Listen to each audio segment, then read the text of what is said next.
Now, presented in digital widescreen. This is HOI 19 News at 10. Accurate, balanced, to the point. The endless political ads are coming to an end as the candidates make an 11th hour push to capture your vote. And a big piece of big yellow equipment slides and crushes a car. Monday night, those stories, all the news coming up in just a moment. Right now, let's get a check of the weather as you're going to head out to vote tomorrow. Here's Chief Meteorologist Chuck Collins. Hi, Derek. We got some rain on the way, a slow-moving cold front. Plenty of clouds today, but southerly breezes ahead of that cold front took our temperatures to 70 in Peoria. That's good news. Now the rain just approaching the Mississippi River, and this is a slow-moving cold front, so we'll have rain here after midnight, and then extending into maybe the first few hours of voting in the morning. So if you vote early, you want to take the rain gear because you might have a few showers out there. Otherwise, we'll stay cloudy tomorrow. Most of the rain should be done by late morning. 70 the high in Peoria this afternoon, 67 in Bloomington. Normal, we ran 63 to 70. So on November 3rd, we will take that any day of the week. And right now, temperatures are holding their own. 63 in Peoria, 59 in Bloomington. Normal, the southerly breezes and the clouds are the insulating factors with those temperatures. The wind speeds, well, they've been out of the south all day long, double digits sustained, but we will take that this time of the year because southerly breezes mean warm air. They're running about 13 to 20 right now. They'll run that way the rest of the night. 63 in St. Louis, 61 in Chicago. Not terribly cool behind the front. 50 right now in Omaha. Our temperatures will slide a little bit tomorrow afternoon behind the front. There it is, a slow mover. It'll pick up some showers, maybe a quarter. Could see an outside half-inch of rain here and there. Otherwise, upper 40s to the low 50s tonight. Windy but mild. Showers starting in here later on. Temperatures will start falling off after a noontime high of 57, falling into the 50s, eventually the 40s tomorrow evening as we wrap up voting. More on your forecast coming away in a couple of minutes, Eric. All right, Chuck, Decision 2014 is upon us. The polls opening in just less than 8 hours, 6 a.m. All the candidates getting in as many campaign stops as they can, looking to move an undecided into their column. The polls show the race between Governor Pat Quinn and Republican Bruce Rauner as too close to call. The candidates for controller and treasurer also making their way up and down and across Illinois today, trying to prove to voters why they deserve their vote. Now, Peoria was among the stops on Governor Quinn's 11th hour itinerary, accompanied by Senator Dick Durbin, who's also up for re-election. Quinn hit many of his major talking points, increasing the minimum wage, improving the economy, creating jobs, and funding education. We believe in education. I believe in putting our budget behind education. My opponent wants to cut the education budget by $4 billion. Do you think that's a good idea for schools in Illinois? Do you think firing 1 out of every 6 teachers in our state will improve our schools? I don't think so. The governor was joined by local Democratic leaders and supporters, including the Illinois president of the AFL-CIO and the president of the Illinois Federation of Teachers. Republican Bruce Rauner spent some time in Bloomington with one-time Governor Jim Edgar by his side, pledging to create more jobs and eliminate the state's temporary corporate income tax. Rauner told voters it's time to get Illinois back on track. And Jim Edgar told the group why he believes Rauner is the person to do that. We have a chance to restore greatness to Illinois. We have a chance to have a governor we can be proud to call our governor. We're going to bring big change. We're going to get the tax burden down on the families of Illinois. We're going to get a booming economy with free market capitalism growing, creating jobs. And all the major polls have shown the Rauner-Quinn race a toss-up.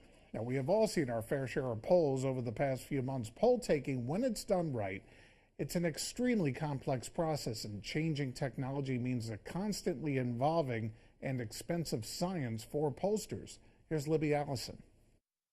Political polls. We see dozens of them leading to Election Day. They set the pace. Who's ahead? Who has work to do? Will Illinois elect a Republican governor or stay true to blue?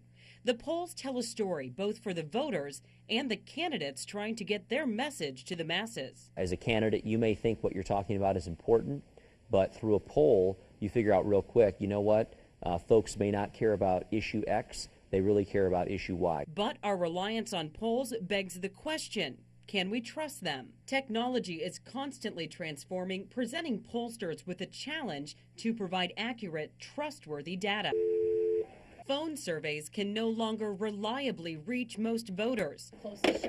A recent report from the Centers for Disease Control and Prevention measured telephone coverage in the U.S. Almost half of the households in the Midwest are cell phone only, landline free, and can't be reached by autodial. Polling is becoming more expensive for polling companies to do because they have to do certain things to get that cell phone only demographic. If a poll fails to reach everyone, does its data reflect reality?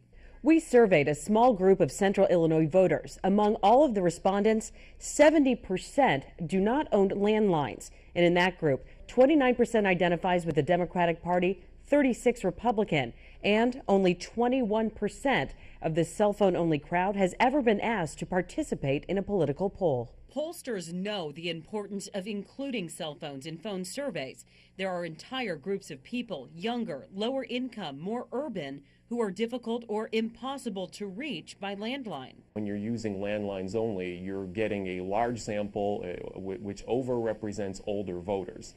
However, we also know that older voters are the ones who are most likely to actually show up on Election Day. So, according to Professor Bermilla, yes, we can still trust the polls. But to keep it that way, pollsters are constantly evolving to provide the data that the public and the candidates.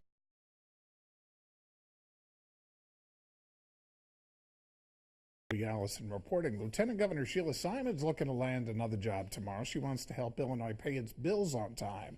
Simon is running for state comptroller this time. While meeting with supporters in Bloomington, Simon said the state needs to establish standards that would ensure bills are paid in a timely manner. Sometimes it's appropriate to move folks ahead in line. That's all done at the discretion of the comptroller, and right now done with no objective standards and no transparency whatsoever. I want to publish the standards for how we make those decisions. For several years now, Illinois has routinely made reimbursements to companies and agencies 4 to 6 months behind schedule. Waiting too long for payments from the state has forced some agencies to close. Now, incumbent Comptroller Judy Barr Topeka joined Treasurer candidate Tom Cross in Peoria. Topeka talked about the bright future she sees if both of these Republicans are elected.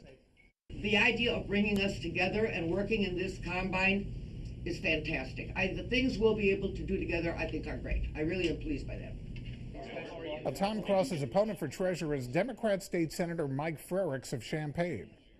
My opponent is an attorney. He was a former prosecutor. He wants to sue people. I don't think we can sue our way to prosperity, but I do think by making smart investments in the state of Illinois, helping to grow businesses and entrepreneurs here in Illinois, we can solve our problems and get us going in the right direction.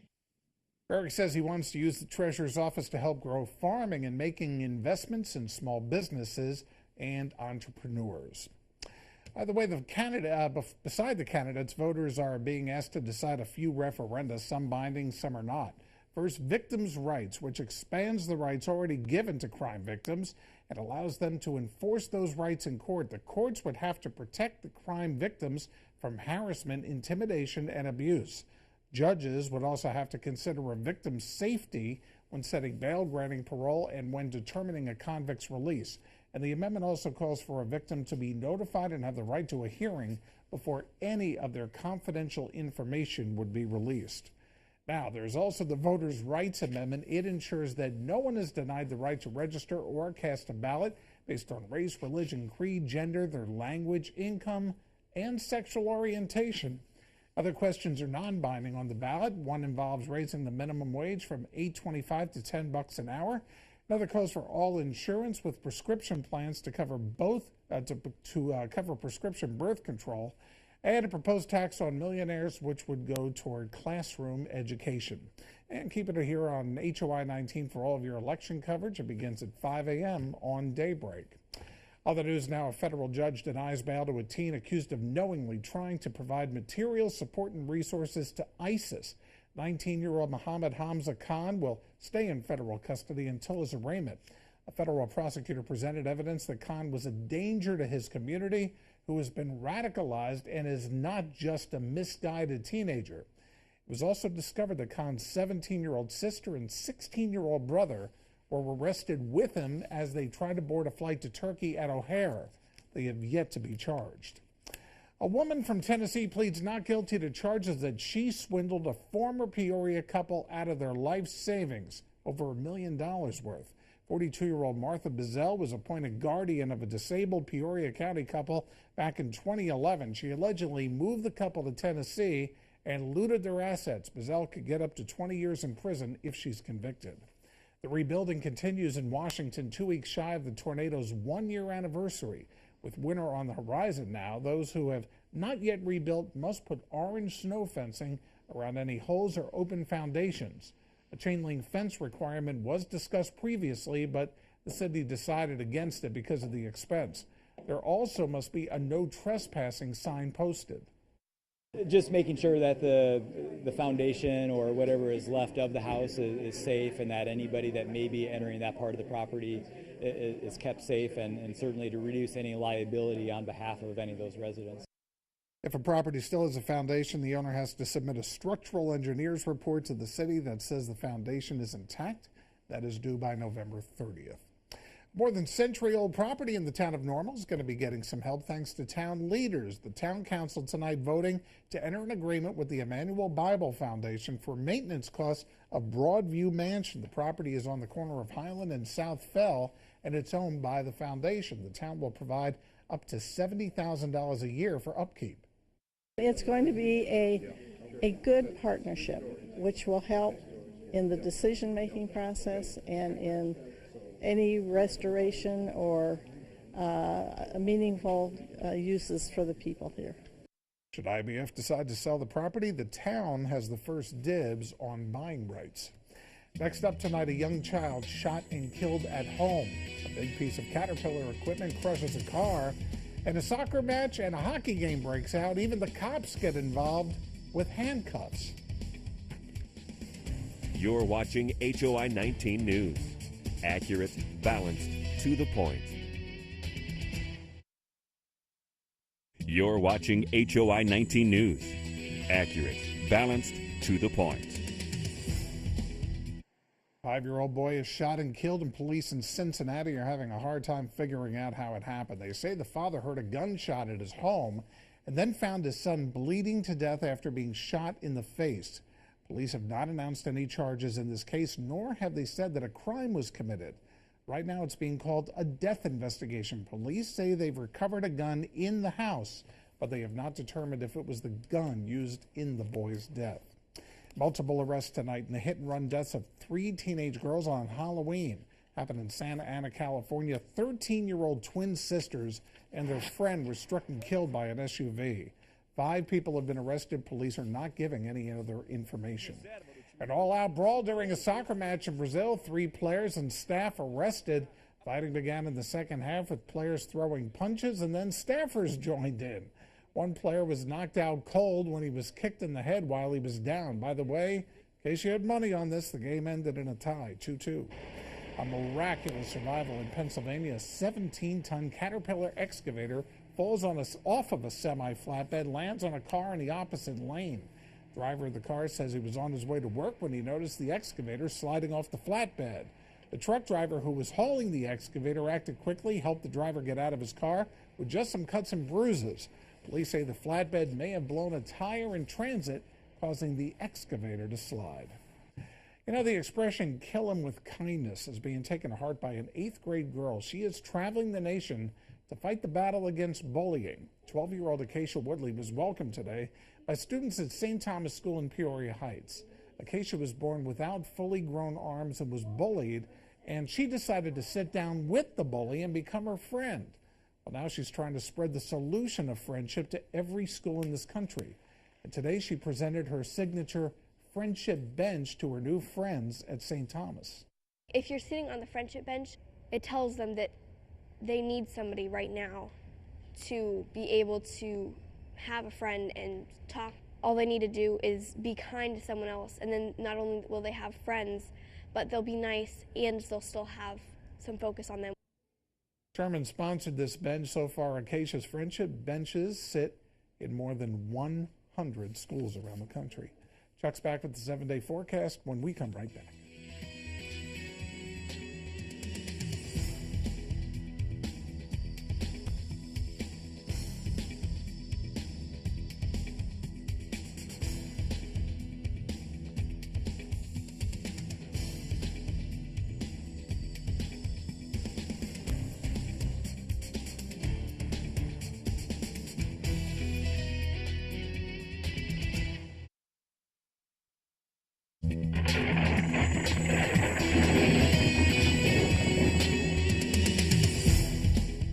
It's downright balmy out there. IDOT Road Watch Camera Network. There's the East Peoria Cam, the Levy District, Camp and Altorfer. Let's go elsewhere and check out the downtown cam, shall we?